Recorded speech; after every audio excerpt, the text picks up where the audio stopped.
Hulu is one of the best apps that you can download for your TV. Well, in today's tech video, I'm going to show you 3 different ways of how to install Hulu on Element TV.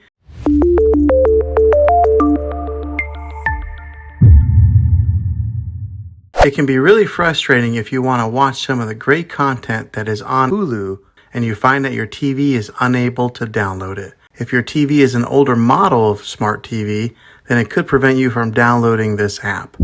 So the way that I'm going to show you how to install Hulu will be able to work on any model of TV on any year of TV. You just have to have an HDMI port on your TV to plug into. I recommend getting a Roku stick or an Amazon Fire Stick. Both of these media streaming players have the capability of download Hulu. Then use a Roku or Fire Stick as your main streaming player, which bypasses the operating system on your TV. If you want to spend a little more and get a more robust device that gives you a few more options, then take a look at the Apple TV 4K. All these devices plug into the HDMI port on your TV, no matter how old it is, no matter what model it is. I've had great luck with all these streaming players, and I'll put links in the description down below of where you can get one of them. Well, hopefully this video was helpful for you. If it was, go ahead and click a thumbs up on it. Go ahead and subscribe to my channel. I make tech videos all the time, and I would love to have you back in the next one. Take care.